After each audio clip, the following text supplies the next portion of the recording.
Oi pessoal, tudo certo?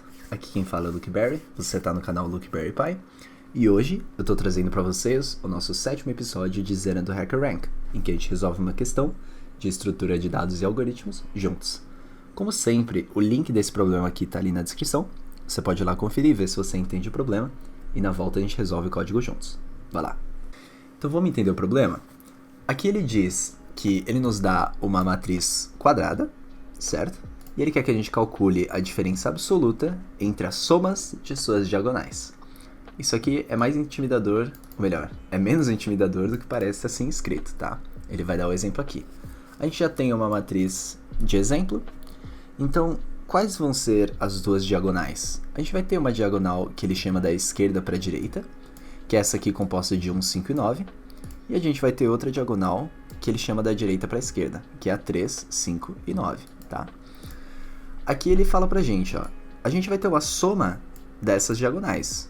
Por exemplo, se a gente somar 1, 5 e 9, a gente chega em 15. Se a gente somar 3, 5 e 9, a gente vai chegar em 17. Então essas são as somas dos elementos das nossas duas diagonais.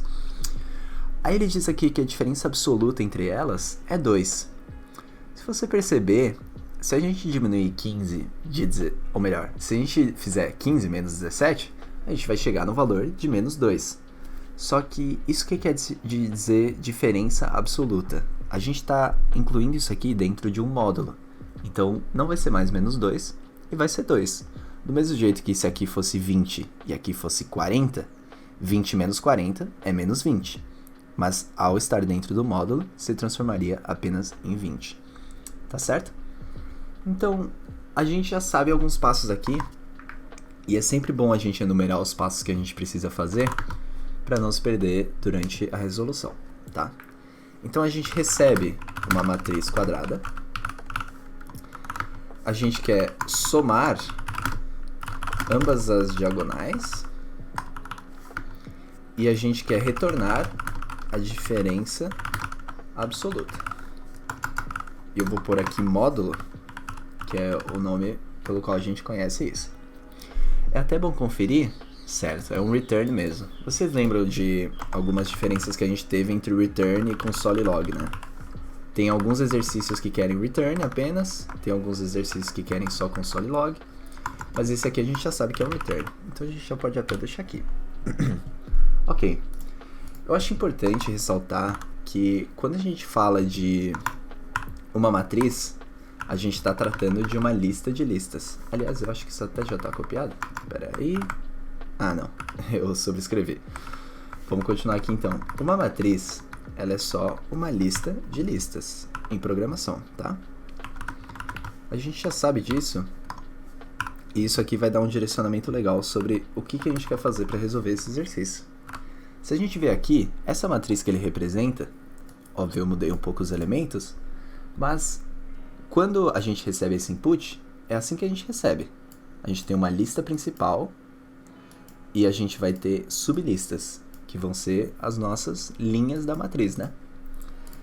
Tendo isso em mente, é importante que a gente, em exercícios que envolvam matrizes, a gente capturar em uma variável o tamanho dessa matriz. Isso a gente já sabe fazer. Se a gente fizer aqui length, a gente vai ter o tamanho dessa matriz, que vai ser 3, né? Tem 3 elementos nessa lista. Eles são listas, mas isso a gente pode tratar depois. Agora, o que a gente vai precisar fazer?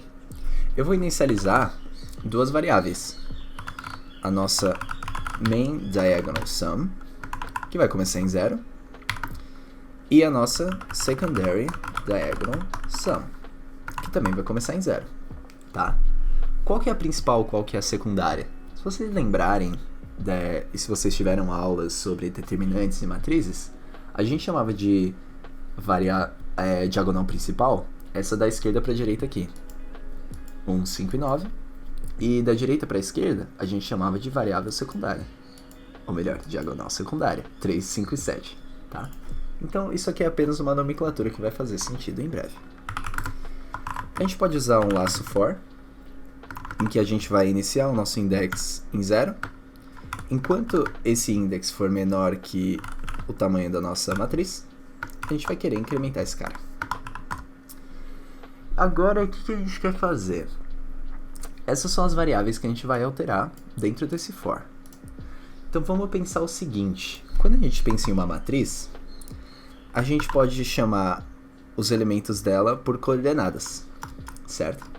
A gente sabe que esse elemento 1 aqui, ele pertence à primeira lista e ele é o primeiro elemento. Então a gente sabe que a primeira lista, o primeiro de qualquer coisa em programação, se inicia pelo 0. Nesse sentido, a gente pode chamar esse cara de 0, 0. O 1 aqui pode ser representado por 0, 0, porque ele pertence à primeira lista e ele é o primeiro elemento. Se a gente quisesse o elemento de valor 2 aqui, a gente poderia fazer, por exemplo, a gente quer ainda a primeira lista, mas a gente quer o elemento de index 1. Isso aqui nos retornaria 2. Então, quando a gente começa a pensar assim, a nossa solução vai ficar mais clara. Tá? Então, o elemento de index 0,2 é o 3, pela mesma lógica. Quando a gente vem aqui para baixo, deixa eu copiar isso aqui. Quando a gente vem aqui para baixo, vou copiar mais uma vez. O que muda? Vai mudar esse primeiro elemento aqui. Por quê? Lembra que a gente está se tratando do índice.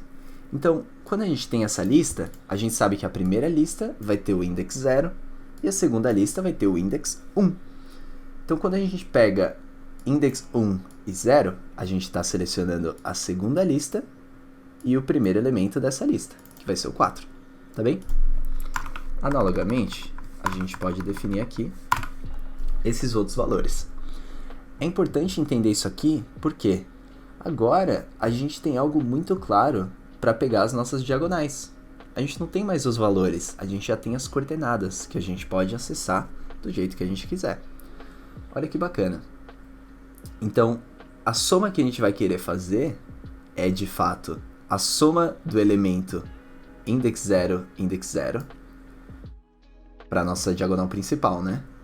Index 1, index 1, index 2, index 2. Isso aqui vai se traduzir em 1, 5 e 9. Então, se a gente voltar para o nosso for, o que a gente vai querer fazer? A gente quer primeiro calcular a nossa main diagonal sum. A gente vai fazer um mais igual, que é simplesmente incrementando esse valor aqui de 0. E olha o que a gente vai fazer. É importante prestar atenção nessa parte. A gente quer o index i e o index i, tá? Por que isso? Vai começar, o nosso i começa em 0. Então, na primeira vez que isso aqui rodar, ele vai procurar nessa lista que a gente recebe, que na verdade é a nossa matriz, ele vai falar, tá, quem que está em 0, 0? E vai adicionar nessa nossa variável. No próximo laço, o nosso i vai ser 1, porque ele acabou de ser incrementado, e aí ele vai procurar, quem que está em 1, 1? No próximo, quem que está em 2, 2? Certo? E olha que bacana, 0, 0, 1, 1 e 2, 2 é justamente os elementos da nossa diagonal principal, tá? Por isso que quando a gente põe aqui i e i, a gente vai ter sucesso em calcular essa diagonal sum, tá bem? O que a gente faz agora para nossa secondary diagonal sum? Vai ser uma lógica parecida, mas vai ser um pouco diferente. Se a gente pegar aqui, quais que são os elementos de index que a gente vai querer agora? O 3, o 5 e o 7. Quais que são as coordenadas deles? 0, 2, 1 e 1, 2 e 0. Então, aqui é importante a gente reconhecer o quê? A gente vai selecionar esse primeiro index da mesma maneira. Por quê? Ainda é 0 na primeira vez, ainda é 1 da segunda vez e ainda é 2 na terceira vez. Então a gente pode incluir aqui o i, que a gente sabe que a gente vai estar selecionando essa primeira coordenada aqui da maneira certa. Vai ser 0, 1 e 2. Agora na segunda é que isso aqui vai mudar. Por quê?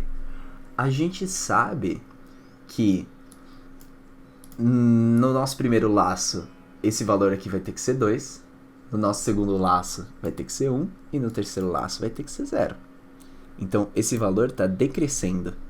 Então, a gente vai ter que fazer alguma subtração aqui para conseguir representar esses valores da maneira correta, dependendo de qual laço a gente tiver, em qual repetição desse for a gente tiver. O que a gente pode fazer? Vamos tentar assim, size menos i menos 1. E vamos ver se isso aqui faz sentido pra gente. Então vamos lá. O que a gente quer é que no primeiro laço seja 2, no segundo laço seja 1 e no terceiro laço seja 0. O que acontece aqui no primeiro laço? Vamos substituir os valores? No primeiro laço o nosso index começa em 0. O nosso size a gente já sabe que é 3, que é o do nosso exemplo. Menos 0, menos 1. E isso aqui tudo a gente já sabe que vai ser 3 menos 0, 3, menos 1, 2. Olha que bacana. A gente já conseguiu capturar esse primeiro elemento e somar ele na nossa diagonal secundária. Lembrando dos nossos passos aqui, né? A gente está no passo de somar ambas as diagonais. O que acontece agora no nosso segundo laço? Vamos voltar aqui para a nossa variável. Opa, é i menos 1 mesmo. Esse aqui é constante. No nosso segundo laço, o que vai acontecer? Esse valor aqui vai ser 1. Ele começou em 0 e foi incrementado. Esse aqui ainda é 3. Isso aqui agora vai ser 1. Vamos ver se a gente conseguiu. 3 menos 1 vai dar 1, certo? E é justamente o valor que a gente quer aqui ainda. Então, a gente está conseguindo manipular essas duas coordenadas da maneira que a gente quer. Vamos voltar aqui para o terceiro e fazer o exemplo de novo, só para ficar hiper claro. No nosso terceiro laço, o i vai ter sido incrementado 2 vezes e agora o valor dele é 2. A gente chega aqui em 2, o tamanho a gente já sabe que é 3. Isso aqui a gente já sabe que é 2 por causa do nosso i. Então, certo, o que isso aqui vai dar? 3 menos 2 menos 1 vai dar 0. A gente já sabe que isso aqui é 0. E é justamente esse elemento que a gente quer acessar. Então já deu tudo certo. Se a gente voltar para isso aqui, a gente já conferiu que para todos os cenários, essa fórmula aqui vai funcionar. O que a gente precisa agora? A gente já tem as nossas duas diagonais somadas corretamente, por essa lógica aqui que a gente apresentou. O que a gente quer retornar agora? A diferença absoluta entre elas. Então o que a gente poderia fazer? Main diagonal sum menos secondary diagonal sum. Isso aqui daria certo todas as vezes? A resposta é não. A gente tem que garantir que esse retorno seja positivo. Lembra do valor absoluto aqui? 15 menos 17, que dava menos 2 e se transformava em 2? Como que a gente pode fazer isso em JavaScript? Tem um método perfeito para isso. É math.abs, tá? Em que ABS é valor absoluto. Então, Luke, essa main diagonal sum deu 10. Esse secondary diagonal sum deu 20.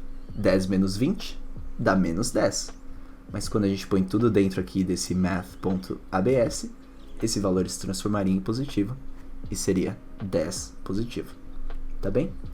Isso aqui eu acredito que seja o suficiente para solucionar. Deixa eu só remover isso aqui, senão ele vai transformar em comentário, aliás. Senão ele vai implicar comigo. Vamos ver se dá certo. Erro. Não tem ASCII characters. Ou melhor, tem caracteres que não são ASCII. O que rolou aqui? O que ele está implicando comigo? Vamos só tentar de novo. Tá, deixa eu solucionar isso aqui e eu já volto em breve. Gente, olha só o problema que estava dando. A gente recebeu esse erro aqui de que tem caracteres que são não ASCII, né? O formato que ele aceita. E o problema que estava dando de fato é esse O com acento aqui e esse C cedilha. Eu gastei uns bons minutos aqui resolvendo, mas era isso mesmo. Então, a função permanece a mesma. Vamos tentar rodar. Com sorte agora ele nos aprova. Isso, ó, deu tudo certo. Olha o exemplo que ele dá. A matriz é essa aqui, tá? 11 mais 5 menos 12, isso dá 16, menos 12 dá 4. Então essa é a nossa diagonal principal. 4 mais 5 mais 10 dá 19. Então a gente poderia fazer aqui 4 menos 19, que daria 15 negativo, mas a gente transforma tudo em positivo no fim. E aí a gente chega aqui no resultado de 15, tá certo? Que é realmente o que ele esperava. Então agora a gente pode dar submit. Com tudo estando verde aqui, a gente está pronto para o nosso próximo desafio. Até o próximo vídeo. Se você gostou, sobreviveu até aqui, muito obrigado. Pode comentar, pode dar like e principalmente mandar para alguma pessoa que você conhece que se interessa por programação e tá ali bem no começo. Eu tento fazer de um jeito bem passo a passo para dar para entender. E a gente vai para o nosso próximo desafio. Muito obrigado. Até a próxima.